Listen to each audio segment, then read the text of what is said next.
called Introducing 9 Components of Learning. This is the backbone of the course, and my goal is at least to introduce you to these 9 components so that you have something of a handle of them and you see how they relate to one another. And if we can do that, we'll be doing well. So what I want to do is introduce those to you, say a little bit about them, and we'll go on teasing them throughout the rest of teasing them out according to the rest of the time together. And then we're going to look at a biblical text, and we're going to see where these 9 components show up. Because actually, they all show up in the biblical text that we're going to read. So let me just take you through these 9, okay?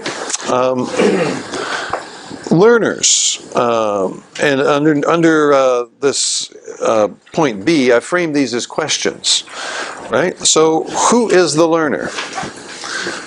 To me, the first question is, who are the learners? What is their background? What do they like? What do they care about? What's their previous knowledge? What are they bringing into the learning equation? Who are the learners? Who are you teaching? So for me, the learner is extremely important to the whole thing, and the starting point is trying to know who are your learners.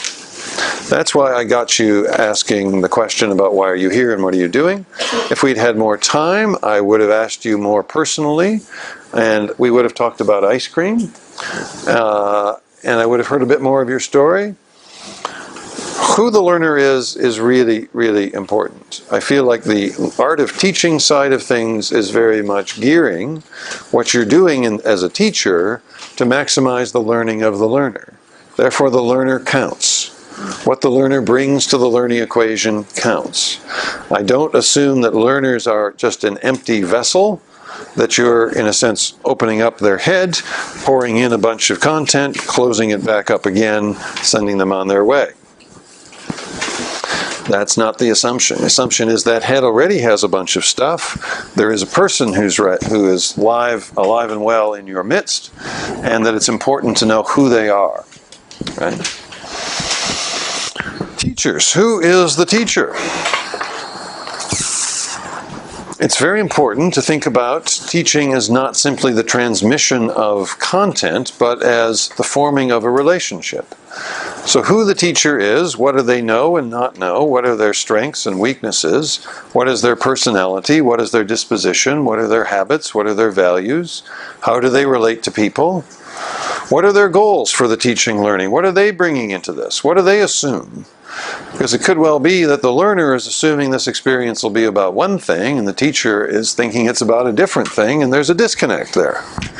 Right? So who is the teacher, and what is it to be a teacher? What is the teaching relationship all about? Parker Palmer is helpful in this regard, and it's partially why I chose the Palmer text and would recommend to you, other Palmer texts and other texts that are on the spirituality of teaching, if you could call it that. Because the point that I want to argue is that teaching is a very personal journey. It's about who you are, and you can't help but transmit who you are in the teaching process. Right? So that's both the scary thing about teaching and the wonderful thing about teaching. It's such a human business. Right? And so basically, to oversimplify, but only a little bit, I think that teaching and learning can go anywhere that the teacher's ability to go with students allows. So in other words, if you get people who will go with you, you can go almost anywhere. But that's very much about a personal relationship, right? So who is the teacher? What is their knowledge? What is their skills? What are their values? What are their attitudes? Who are they? How do they relate to people? Really, really, really important. Thirdly, the setting. So where is this learning happening? We're going to see that John 4, we're going to read John 4. Where does John 4 happen? Bible scholars. Beside a well. It happens outdoors. It's not in an air-conditioned classroom. So where learning happens makes a big difference. My assumption is learning can happen lots of places. Remember, we talked about going to a museum, we talked about using Wikipedia, we talked about petting a shark, swimming with a shark, with or without one of those cages, indoors, outdoors, public, private, classroom, under a tree, going for a walk. Tim took us on a walk through the National Botanic Garden, and that was incredibly educational. We all learned a million things about all these plants and orchids, which in my part of the world we don't have these things. We had a walking tour with an expert. That was wonderful. That was outdoor education, right? Outdoor education is a thing.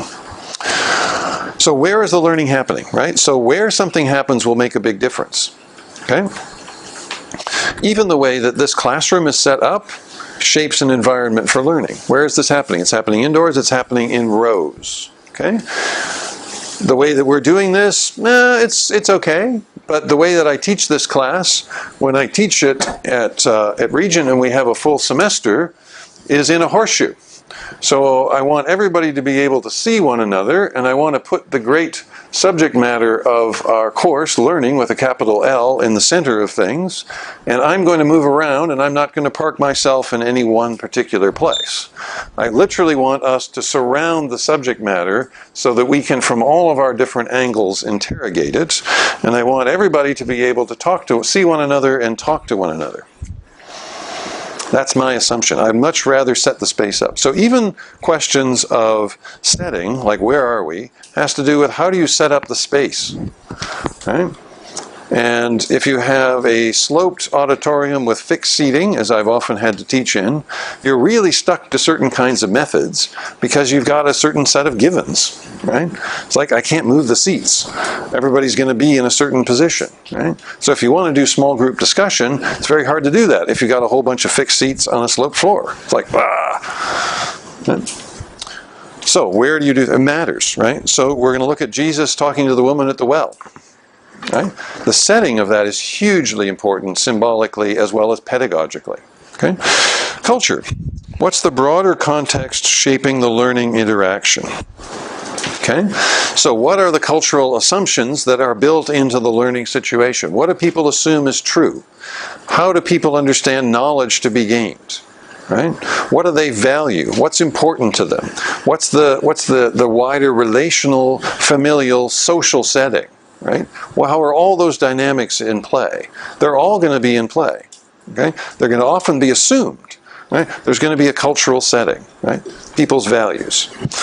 Worldview. What are the ideas and assumptions that are shaping the learning interaction?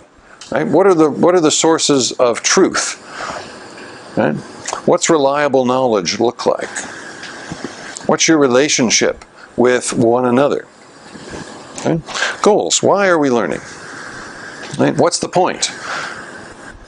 Right? Always in play, implicitly or explicitly, some sense about what's the purpose, what are the goals. Okay? Content. What are we learning? What's the subject matter? What is it that you want to know about? Okay? Methods. How are we learning? Right? What's the approach? Right? This is where the teaching methods business comes in. Some people, including my students, when I teach this at Regent, think that we're going to spend most of the course on methods. And actually, it's only toward the end of the course that we get to methods. Because it's much more important to think about all of these things and then think about a method than it is to jump into certain kinds of methods. Right? Methods are and approaches, and how do you teach, and do you give a lecture, or do you do a talk, or do you interview someone, or do you go swimming with a shark, or lots of other methods that you might have, are all contingent upon all the rest of these assumptions that are earlier on this list. Right? So you, in a sense, work backwards, and don't jump to methods too soon. And then assessment. Did we learn? How do you know that someone learned as a result of the lecture, the course, the seminar, the walk in the garden, the swimming with the shark? How do you know that somebody learned? Right? How can you tell? Right? That's the question really of assessment. Right? All right, so those are 9 categories. We're going to tease them out throughout our days together, but to give you a little bit of an illustration of how these things work and where they are present, let's look at John chapter 4.